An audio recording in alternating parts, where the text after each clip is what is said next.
Okey, baik. Kita berjumpa sekali lagi video yang kedua. Kita nak teruskan dengan pembelajaran untuk hari ini. Okey. Baik, yang pertama kita akan masuk kepada bab ataupun unit yang pertama, iaitu kemahiran geografi. Okey, di bawah unit ini, okey, kemahiran geografi, kita akan lihat jadual dan graf dan juga cartapai. So hari ini kita nak fokuskan hanya kepada jadual dan juga graf.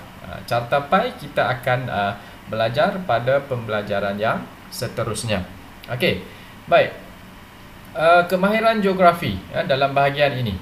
Okey, dalam bahagian ini merangkumi kemahiran bagaimana untuk membina jadual. Okey, kemudian graf bar mudah, graf garisan mudah dan graf gabungan. Dan yang bab yang kedua itu iaitu cartapai. Okey. Pada bahagian ini kamu semua dapat membuat bagaimana untuk mentafsir sesebuah jadual, mentafsir graf dan juga mentafsir cartapai secara tersusun dan juga terperinci. Mentafsir tafsiran iaitu kamu perlu huraikan, jelaskan, okey, berkaitan dengan jadual, maklumat-maklumat yang ada dalam jadual, okey, kemudian maklumat yang ada di dalam graf dan juga maklumat yang terdapat di dalam cartapai. Tapi hari ini kita nak fokuskan hanya kepada jadual dan juga graf, okey, iaitu bab yang pertama, jadual dan graf. Okey, sedikit pengenalan yang berkaitan dengan tajuk yang kita nak lihat hari ini, jadual dan graf. Okey, data dan maklumat yang disusun dalam bentuk jadual dan graf. Okey, kita akan lebih mudah faham. Okey. Kemudian apakah kamu sudah tahu apakah ciri-ciri kegunaan jadual dan graf? Perbezaan antara graf bar mudah, okey, graf bar mudah, graf garisan mudah dan juga graf gabungan. Apa perbezaan bagi ketiga jenis graf ini? Kemudian bagaimana cara untuk membina sesebuah graf berdasarkan kepada jadual yang diberikan ataupun jadual yang kita bina. Dan yang terakhir, kita akan tafsirkan graf ataupun jadual yang telah lengkap. Okey, itu yang akan kita lihat dalam tajuk ini. Okey, apa yang akan kamu belajar? Okey, yang pertama, menerangkan tentang ciri-ciri dan juga kegunaan jadual serta graf. Okey, kemudian jelaskan dengan contoh graf bar mudah, graf garisan mudah dan juga graf gabungan. Okey, kemudian yang ketiga, membina jadual berdasarkan maklumat yang diperolehi. Okey, kemudian membina graf bar mudah, graf garisan mudah dan graf gabungan. Tiga graf yang akan kita belajar untuk tingkatan 3. Graf bar mudah, graf garisan mudah dan juga graf gabungan, dengan merujuk kepada jadual yang kamu bina. Okey, kemudian yang terakhir, kamu perlu jelaskan, huraikan, okey, ataupun kita panggil sebagai mentafsirkan, mentafsirkan jadual, graf bar mudah, graf garisan mudah dan juga graf gabungan. Okey, baik, kita teruskan secara sepintas lalu. Okey, jadual. Jadual ni bermaksud cara bagaimana untuk kita mempersembahkan sesuatu data yang kita dapat ataupun maklumat dengan cara yang lebih tersusun. Okey, kemudian yang kedua iaitu graf. Graf iaitu rajah ataupun gambar rajah yang terdiri daripada bar atau garisan, menunjukkan pertalian antara komponen-komponen yang dikaji. Okey, kemudian yang kedua, tiga jenis graf tadi, graf bar mudah, graf garisan mudah dan graf gabungan. Ini adalah graf bar mudah, contoh yang pertama. Okey, yang kedua ni adalah contoh kepada graf garisan Okay, dan yang ketiga ini adalah graf apa? Yang ketiga, graf gabungan. Graf yang digabungkan antara graf bar mudah ataupun graf bar dan juga graf garisan. Okay, kemudian yang ketiga, bagaimana untuk mentafsir jadual dan juga graf-graf yang dinyatakan tadi. Yang pertama, kita akan lihat tajuk dia. Okay, kemudian perhatikan maklumat di dalam jadual dan paksi menegak serta paksi mendatar. Ini lebih kepada graf, paksi menegak dan paksi mendatar. Kemudian kita akan lihat kenal pasti nilai maksimum dan juga nilai minimum. Kemudian huraikan aliran perubahan, huraikan isi tersirat berdasarkan data dan membuat rumusan secara keseluruhan. Okey, 3 perkara ini yang akan kita lihat dalam bab yang pertama. Okey, yang pertama sekali 1.1 kita nak lihat ciri-ciri dan juga kegunaan jadual. Okey, seperti yang saya cakap tadi, jadual fungsi dia ataupun ciri dia adalah untuk menyatakan ataupun menunjukkan sesuatu data ataupun maklumat dengan lebih tersusun. Okey, data yang dimasukkan dalam jadual lebih mudah untuk dibaca, difahami dan juga ditafsir. Okey, apa ciri-ciri jadual? Yang pertama, jadual perlulah mempunyai tajuk. Okey, tajuk ini penting Okey, perlu ada tajuk, kemudian data dan juga maklumat serta sumber yang bersesuaian. Okey, kemudian kegunaan jadual. Data dan maklumat dalam jadual digunakan untuk menghasilkan graf mengikut kesesuaian. Okey, data dan maklumat yang ada dalam jadual tersebut akan digunakan. Kita akan tentukan graf apa yang sesuai berdasarkan maklumat yang ada.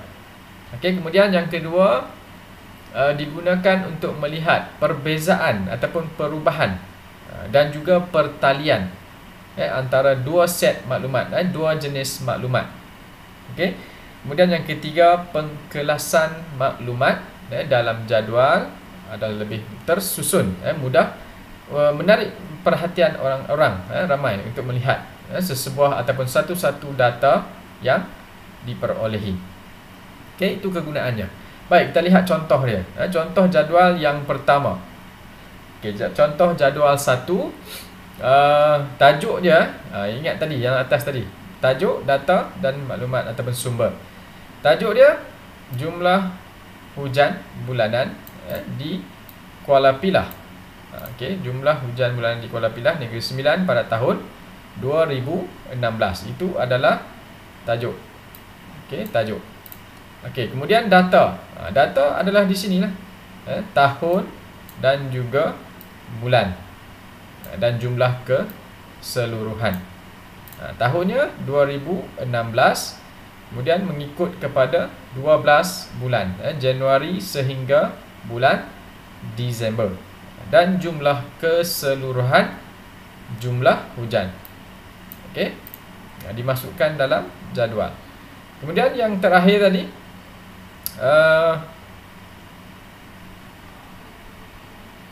okey, dan juga sumber.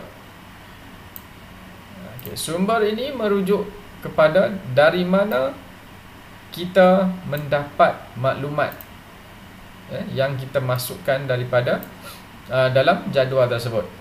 Okey, data-data ini diperolehi daripada sumbernya Jabatan Meteorologi Malaysia tahun 2016. Okey, ini contoh jadual yang pertama.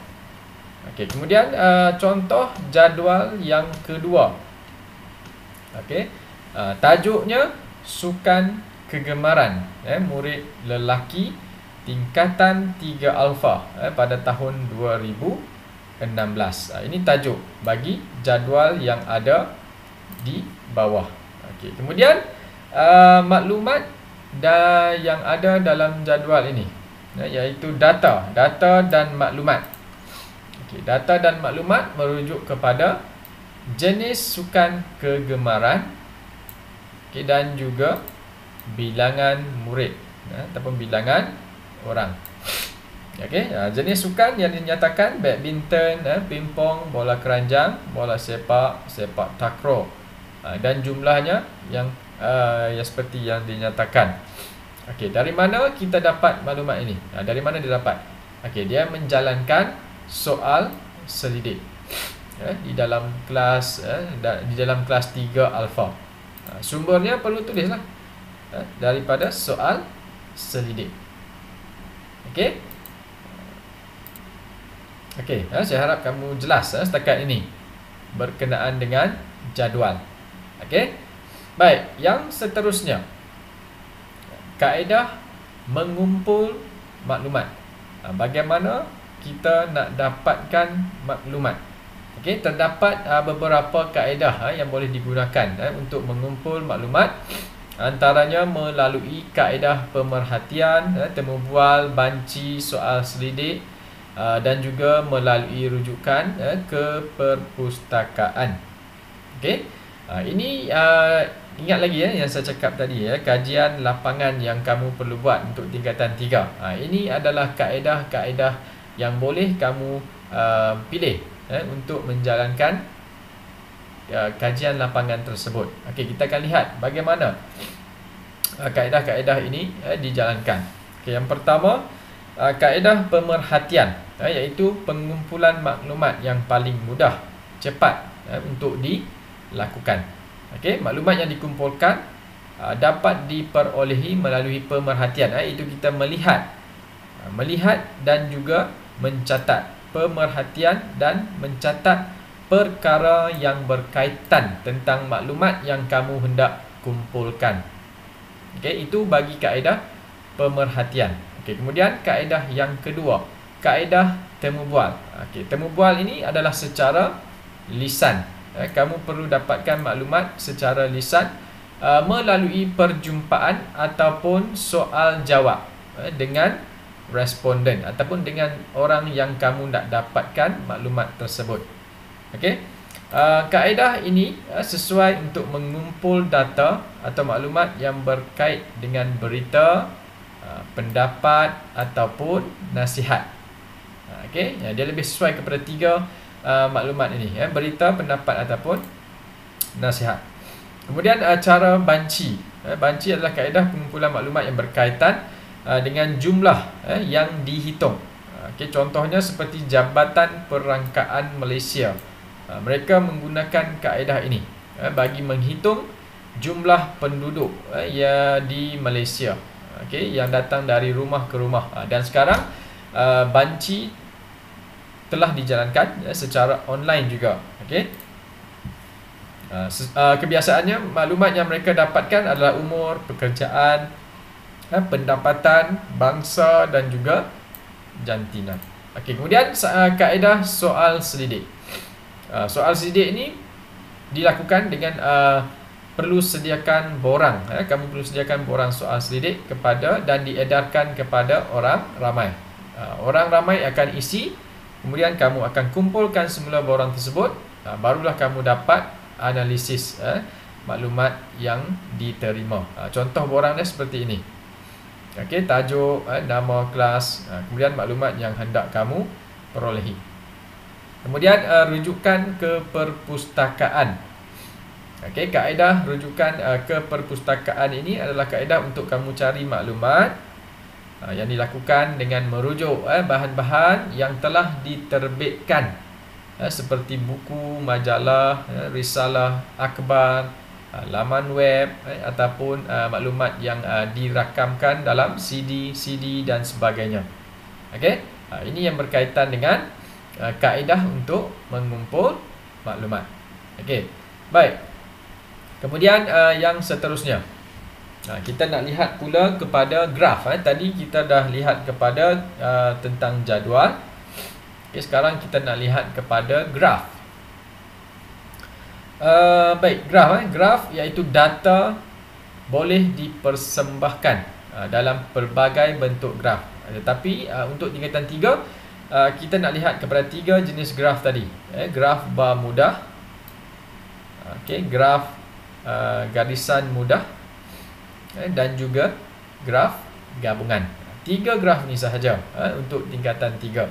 Okey. Baik. Bagi graf bar mudah yang pertama, kita lihat ciri-ciri dia. Okey. Graf terdiri daripada paksi menegak dan juga paksi mendatar.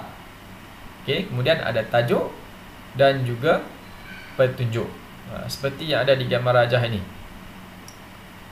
Okey, paksi menegak. Okey, yang menunjukkan bilangan murid. Okey, yang garisan naik ke atas ni. Okey, kemudian paksi mendatar, iaitu menunjukkan cara murid datang ke sekolah. Menegak, mendatar, paksi X dan paksi Y. Okey, kemudian bar dilukis secara menegak ataupun secara mendatar. Berdasarkan contoh di bawah ini, dibina secara menegak, berdasarkan maklumat yang diperolehi, iaitu bar. Okey. Baik, ketinggian bar mewakili kuantiti sesuatu komponen. Okey, perbezaan ketinggian ini merujuk kepada perbezaan ataupun mewakili sesuatu komponen itu sendiri. Sebagai contohnya, graf ataupun bar ini yang paling tinggi ini merujuk kepada maklumat jalan kaki daripada jadual yang diperolehi lah, maklumat yang kamu dapat. Kemudian yang warna kuning merujuk kepada kereta, hijau bas, motosikal dan yang seterusnya. Okey. Kemudian tajuk tajuk perlu ada dalam sesebuah graf. Okey, di sini tajuk. Okey, tajuk ni ambil daripada jadual yang kamu buat tadi. Cara murid datang cara murid tingkatan 3 Mutiara datang ke sekolah pada tahun 2016. Okey, ingat graf perlu ada tiga perkara-perkara ini. Paksi menegak, paksi mendatar, tajuk dan juga petunjuk. Okey. Baik. Kemudian kegunaan dia.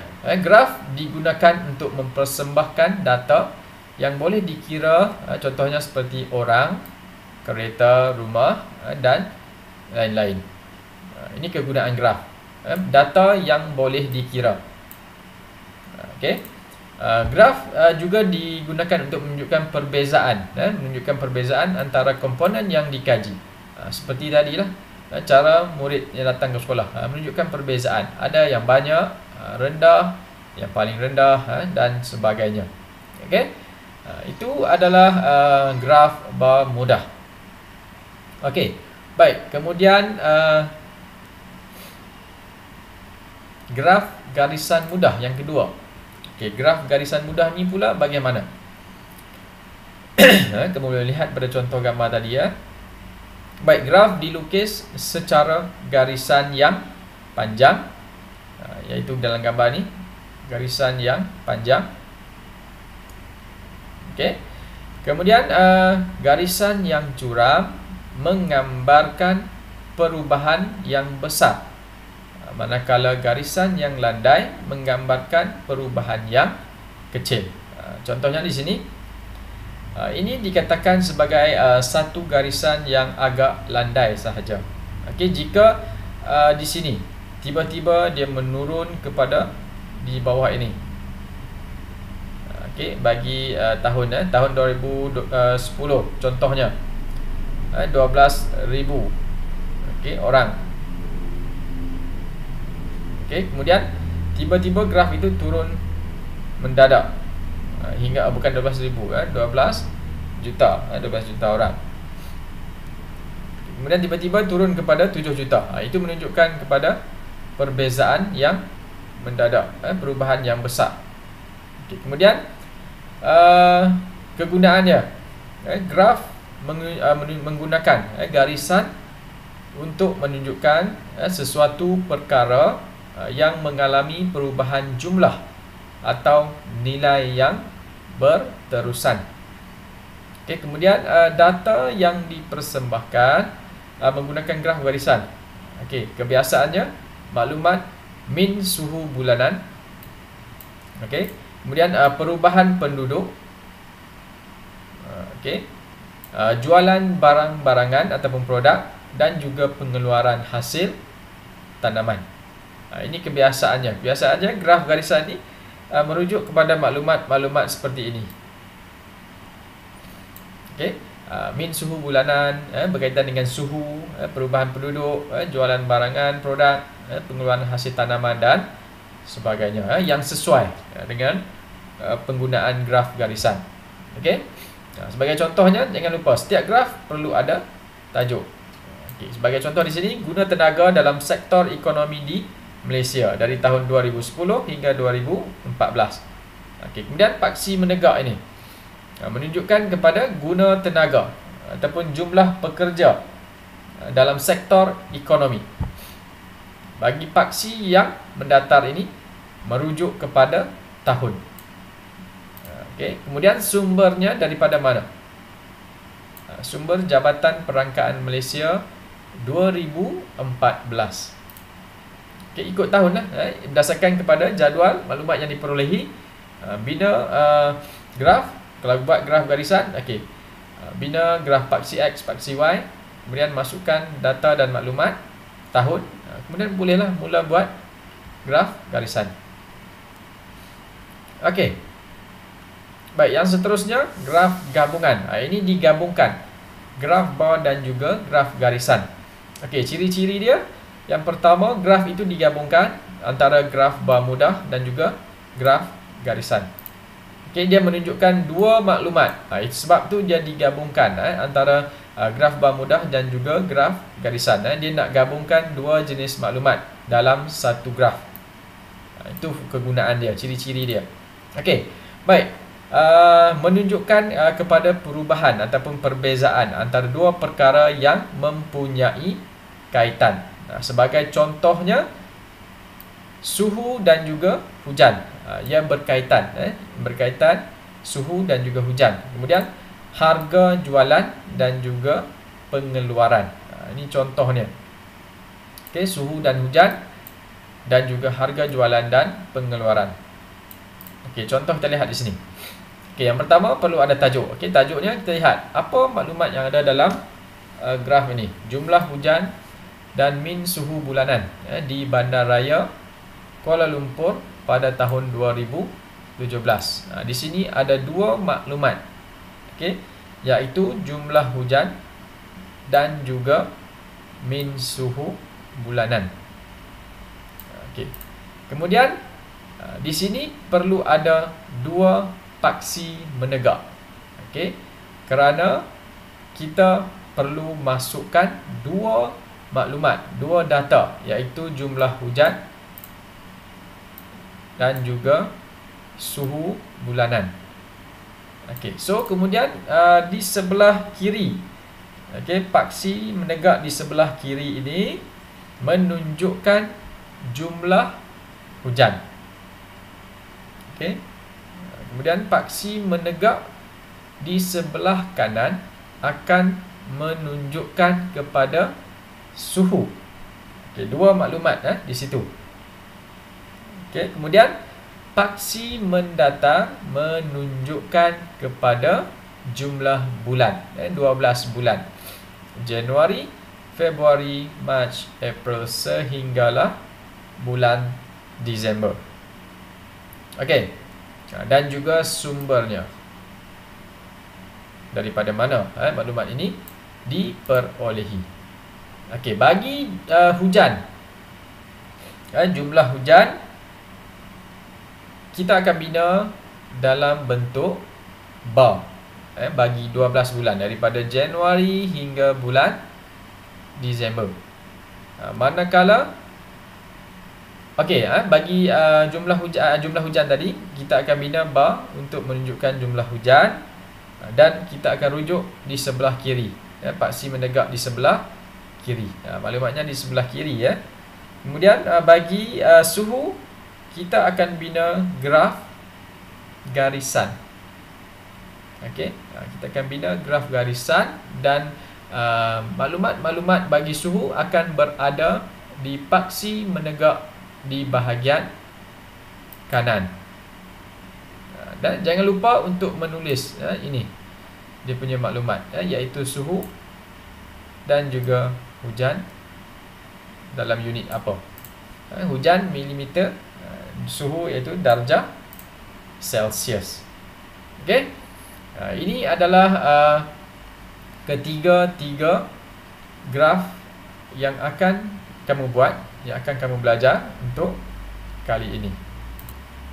Okey. Baik. Kita teruskan dengan yang seterusnya.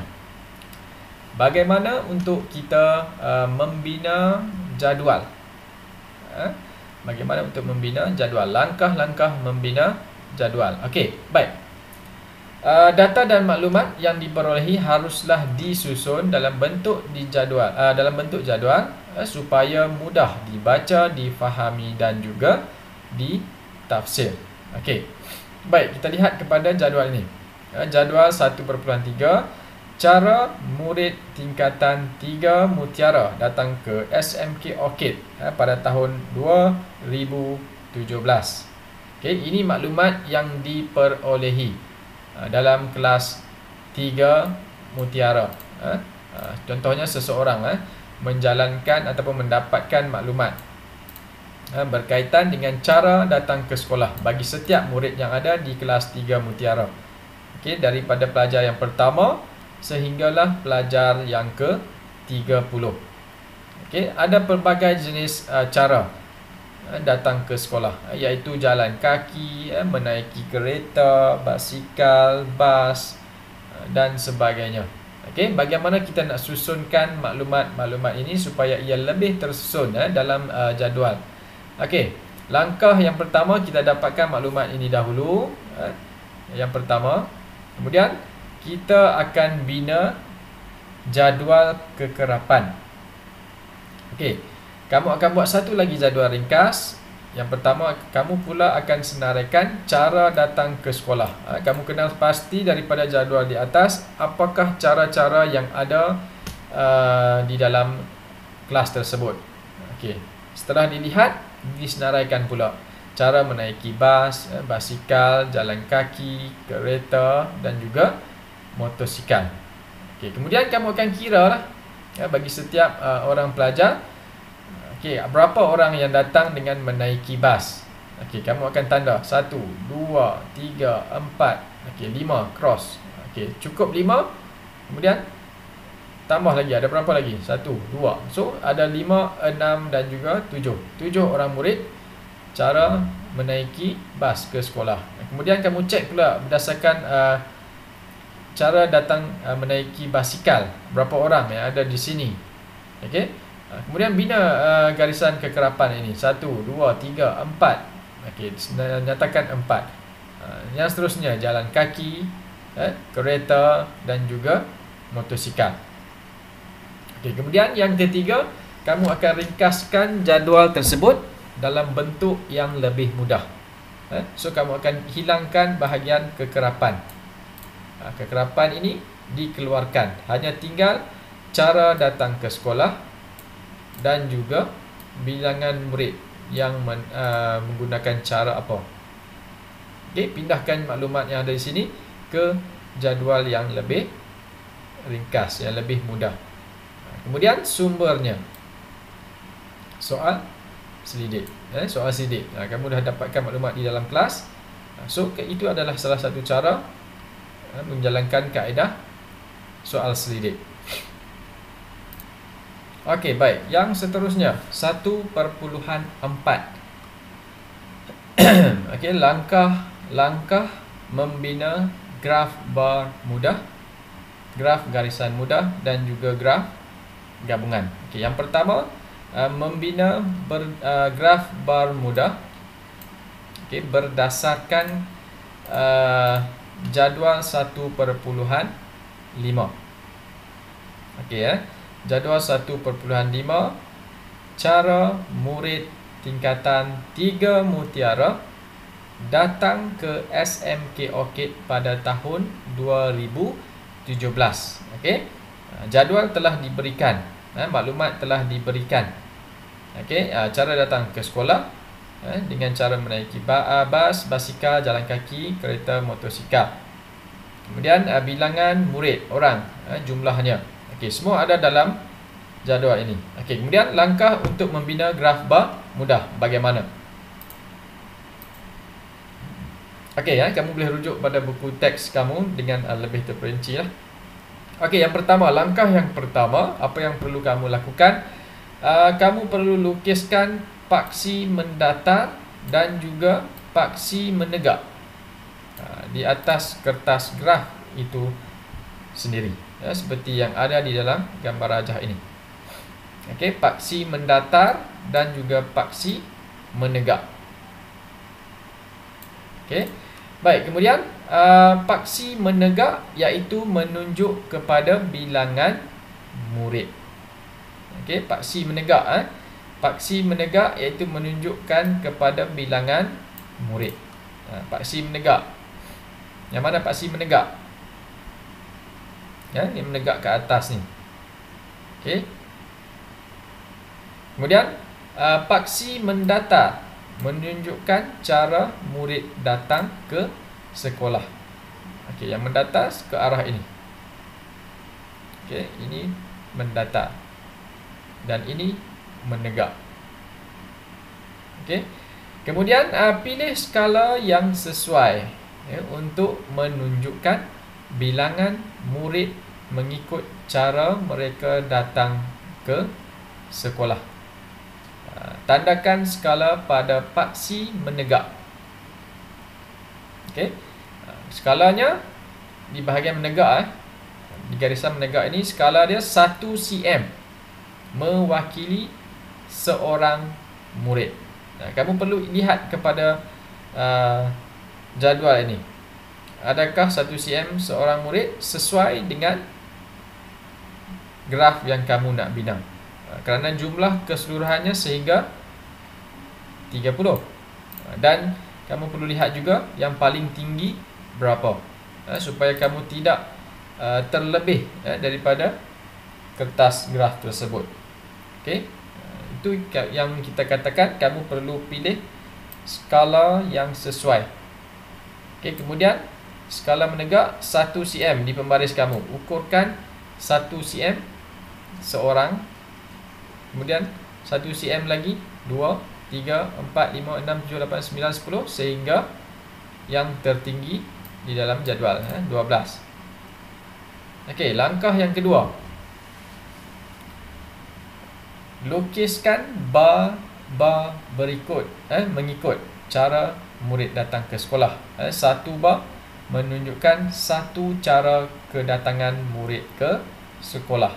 Sebagai contohnya bar yang pertama di sini. Bar yang pertama di sini merujuk kepada apa? Cara datang ke sekolah yang pertama iaitu menaiki bas. Okey, kemudian bar yang kedua iaitu dengan cara basikal. Bar yang ketiga jalan kaki, menaiki kereta dan juga motosikal. So ada berapa bar? Ada 5 bar keseluruhannya. 1, 2, 3, 4 dan juga 5. Okey. Okey, baik. Ketinggian bar akan menunjukkan bilangan murid. Okey. Ketinggian bagi setiap bar ni adalah menunjukkan kepada bilangan murid. Kamu perlu rujuk kepada paksi yang menegak tadi. Okey, sebab kamu dah tentukan skala menegak 1 cm mewakili kepada seorang murid. Kamu dah tuliskanlah di sini, sepatutnya di sebelah paksi menegak ni. 1 hinggalah 12. Seperti yang rujuk kepada 12. So graf ataupun bar yang pertama ada 7 orang murid. Kamu perlu buat bar itu sehingga 7 orang murid. Dan seterusnya 7, 4, 12, 5 dan juga 2. Okey, baik. Langkah yang ketiga, lorek atau warnakan setiap bar. Saya cadangkan kamu warnakan, lebih kemas, lebih cantik. Gunakan warna yang berlainan, merujuk kepada setiap cara tersebut. Itu menunjukkan kepada perbezaan dia.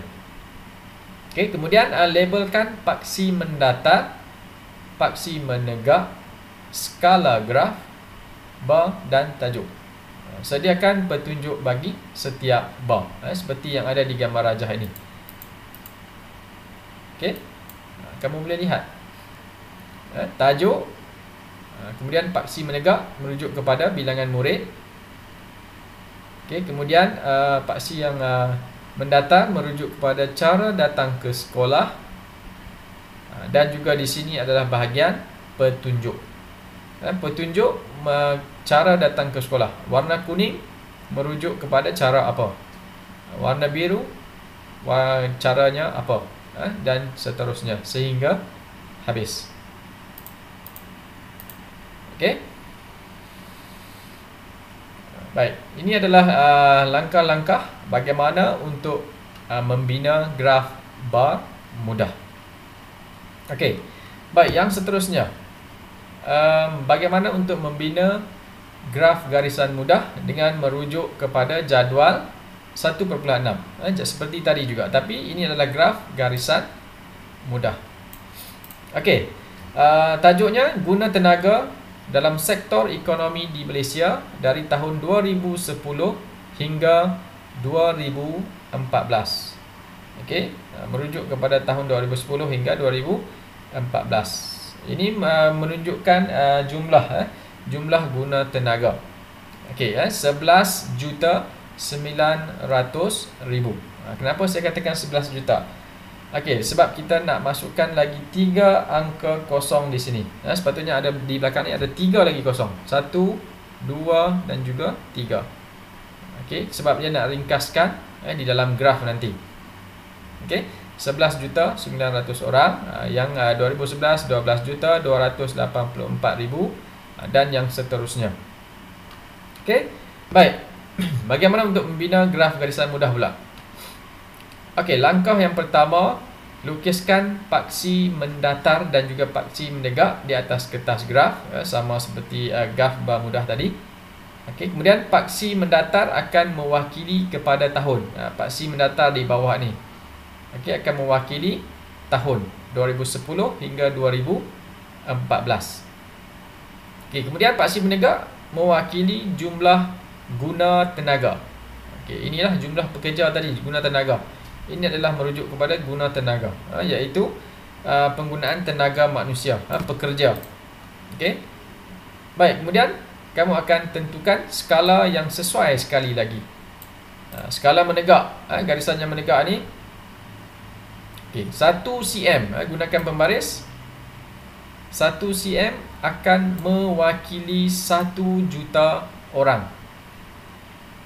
Okey, apabila kamu ukur di sini,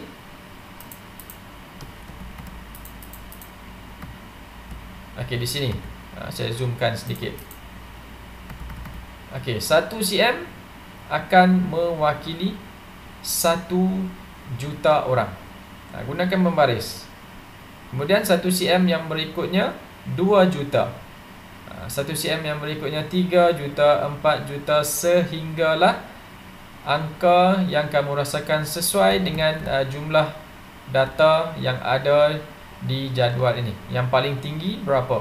13,500,076 orang. Okey. Ikutlah yang paling tinggi sehingga angka ini, tidak terlalu lebih, terlalu banyak. Okey. Di sini kamu boleh ringkaskan. Kamu hanya boleh tulis, kalau kita lihat secara ringkasnya, di sini kita nampak seperti 1,000 sahaja, 1000. Kerana di atasnya nanti kamu akan tulis tambahan lagi 3 kosong, seperti yang ada di jadual tadi. Oh, mana dia hilang? Okey, di jadual tadi, mana dia? Sekejap. Okey, seperti sini. Kamu akan tambahkan lagi 3 kosong di atas tu. Okey. Baik, yang seterusnya, langkah yang kedua, Tandakan titik di atas kertas graf untuk menunjukkan guna tenaga dalam sektor ekonomi di Malaysia dari tahun 2010 hingga 2014. Okey, merujuk kepada 2010 hingga 2014 dan juga jumlah guna tenaga tadi. Kamu akan tandakan, kamu akan tandakan titik. Okey, saya zoom sekali lagi.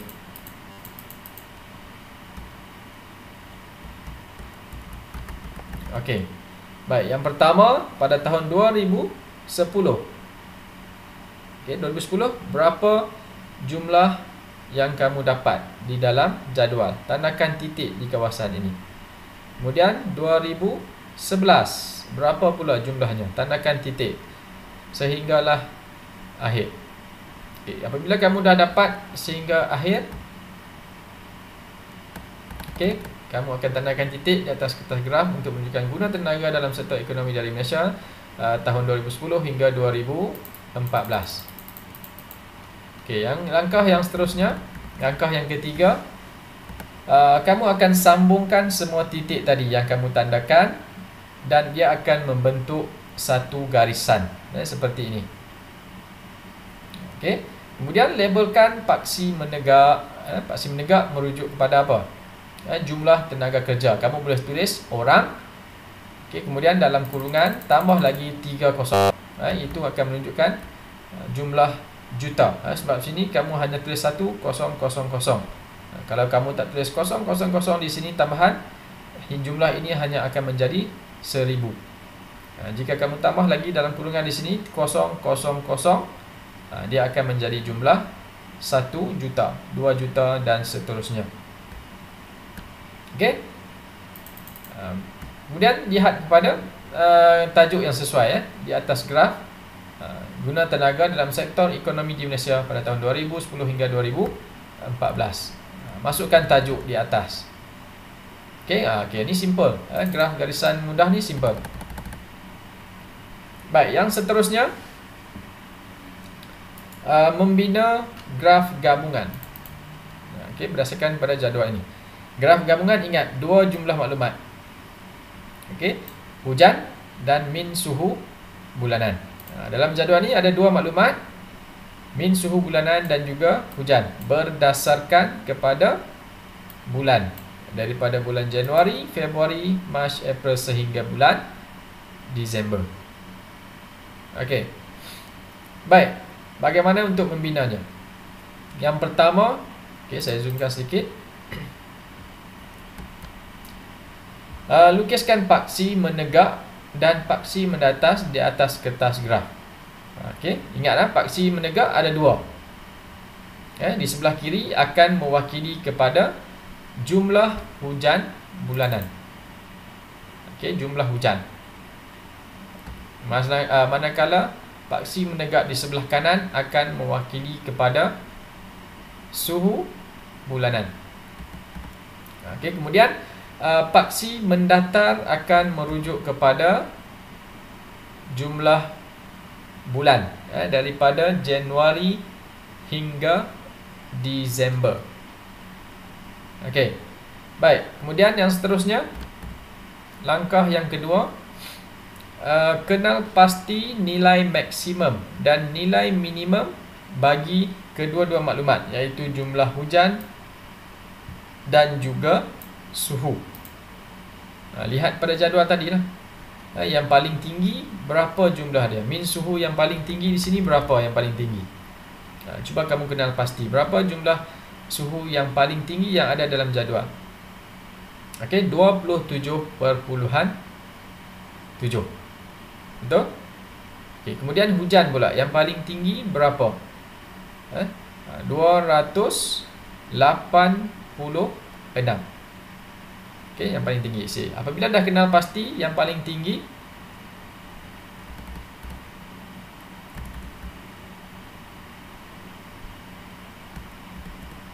okey, pilih skala yang sesuai mengikut kepada maklumat yang ada tadi.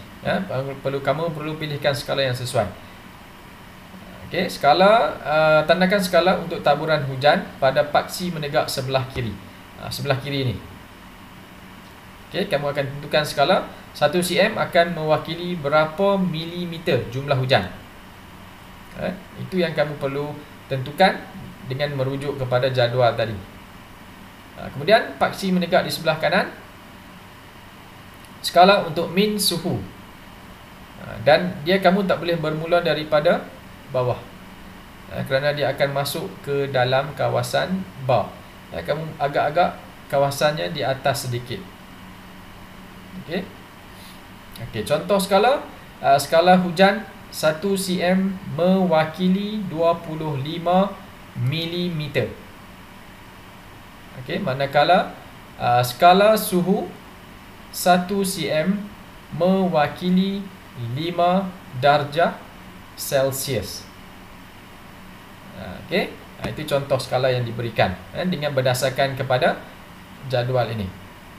Baik, langkah yang ketiga, kamu akan mula lukiskan bar. Lukiskan bar jumlah hujan bagi setiap bulan daripada bulan Januari sehinggalah bulan Disember. Buat garisan bar dahulu. Ini bar dia boleh bersambung. Okey. Kemudian plot nilai suhu pada bahagian tengah bar. Okey, bagi setiap bulan dan sambungkan titik-titik tersebut. Okey. Kamu janganlah mula bahagian suhu ni jangan mula terlalu rendah. Sekurang-kurangnya di bahagian tengah bar. Supaya dia nampak lebih kemas, cantik dan sebagainya. Okey. Baik. Kemudian lengkapkan graf tersebut dengan tajuk dan juga labelkan. Bar-bar tersebut boleh diwarnakan. Tak ada masalah. Okey.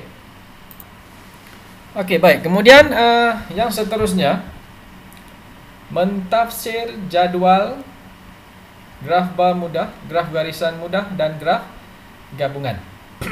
Okey, bagi ketiga ataupun kesemua cara ni, kamu nak tafsir jadual dan juga ketiga-tiga jenis graf ini, langkahnya sama saja. Okey. Yang pertama, tajuk. Kamu perlu kenal pasti tajuk. Apa tajuk dalam jadual tersebut dan juga graf-graf yang kamu hendak tafsirkan. Kemudian perhatikan maklumat di dalam jadual. Okey, kemudian perhatikan paksi menegak dan paksi mendatar. Itu akan merujuk kepada maklumat apa yang ada di dalam graf. Okey, kemudian kenal pasti dan huraikan nilai maksimum dan minimum data. Okey, kemudian huraikan aliran perubahan data. Ini merujuk kepada graf garisan mudah sahaja. Okey. Kemudian yang keenam, huraikan isi tersirat berdasarkan data. Dan yang ketujuh, buat rumusan secara keseluruhannya. Okey. Langkah-langkah ini yang paling penting. Langkah 1 sehingga langkah 7. Langkah ini perlu diikuti dalam mentafsir jadual, graf bar mudah, graf garisan mudah dan juga graf gabungan. Okey, contoh dia yang pertama. Jadual. Cara murid datang tingkatan 3, mutiara datang ke sekolah. SMK Orchid. Okey. Dengan merujuk kepada jadual yang ada di sini. Okey, ingat perhatikan tajuk. Apa tajuk dia? Jadual 1.5 menunjukkan cara murid tingkatan 3 mutiara datang ke sekolah, iaitu dengan menaiki bas dan kamu lihat apa tajuk dia. Kemudian apa maklumat yang ada dalam jadual tersebut. Perhatikan maklumat di dalam jadual. Kemudian perhatikan paksi menegak dan paksi mendatar. Okay. Cara datang ke sekolah yang melibatkan yang paling ramai murid. Ini jadual tak ada paksi menegak, paksi inilah. Okey, kamu lihat kepada maklumat yang ada lah dalam jadual. Cara datang ke sekolah melibatkan yang paling ramai, apa caranya. Kemudian yang kedua, tertinggi dengan cara apa. Yang ketiga, sehinggalah yang paling rendah. Okey. Okey. Baik, yang seterusnya, ramai murid yang berjalan kaki ke sekolah disebabkan oleh faktor lokasi rumah mereka letak berhampiran dengan sekolah. Ini kita panggilkan sebagai kamu nak huraikan isi yang tersirat berdasarkan data. Kenapa cara jalan kaki merupakan cara yang paling banyak? Isi tersirat ni kamu perlu fikirkan secara logik. Isi tersirat. So secara logiknya, ramai pelajar yang memilih untuk berjalan kaki ke sekolah kerana rumah mereka letak berhampiran dengan sekolah. Manakala murid yang menaiki bas dan kereta adalah kerana kawasan perumahan mereka terletak lebih jauh daripada sekolah. Kemudian terdapat juga murid yang memonceng motosikal kerana lokasi rumah mereka tidak terletak begitu jauh dari sekolah. So secara rumusannya, murid tingkatan 3 Mutiara menggunakan pelbagai cara datang ke sekolah. Kemudian berjalan kaki merupakan cara yang paling utama, manakala memonceng motosikal adalah cara yang paling kurang digunakan oleh mereka untuk datang ke sekolah. Baik, itu cara untuk mentafsir jadual. Sama jugalah cara untuk mentafsir graf bar mudah dan juga graf garisan mudah dan graf gabungan. Dia punya tips, kamu perlu ikut kepada langkah-langkah ini. 7 langkah yang penting. Yang pertama, perhatikan tajuk. Yang kedua, perhatikan maklumat dalam jadual jika kamu nak tafsirkan jadual. Jika kamu nak tafsirkan graf, perhatikan paksi menegak dan juga paksi mendatar. Kemudian kenal pasti dan huraikan nilai maksimum dan minimum. Maksimum iaitu nilai yang paling tinggi dan minimum nilai yang paling rendah. Jika graf garisan mudah, huraikan, jelaskan aliran perubahan data tersebut. Kemudian huraikan isi tersirat berdasarkan data. Buat rumusan secara keseluruhan. Ini adalah cara bagaimana untuk mentafsir jadual dan graf bar mudah, graf garisan mudah dan graf gabungan. Baik. Tugasan untuk hari ini saya nak berikan kepada kamu. Kamu buka semula muka surat 10. Langkah membina graf bar mudah, graf garisan mudah dan juga graf gabungan. Kamu akan buat ketiga-tiga graf ini dalam buku latihan yang saya minta kamu sediakan, buku latihan panjang. Kalau kamu ada kertas graf, tolong gunakan kertas graf untuk kamu lekatkan di dalam buku latihan tersebut. Kamu akan buat berdasarkan kepada muka surat 10, iaitu graf bar mudah. Kemudian muka surat yang seterusnya, muka surat 11, graf garisan mudah dan juga graf gabungan. Kamu, apa yang perlu kamu buat? Buat jadual. Salin semula jadual ini. Kemudian bina graf tersebut. Ketiga-tiga graf. So ada 3 jadual dan juga 3 graf yang perlu kamu buat sebagai tugasan untuk minggu ini. Jika ada sebarang persoalan, kamu muat naikkan di bahagian komen di dalam Google Classroom. Baik. Terima kasih.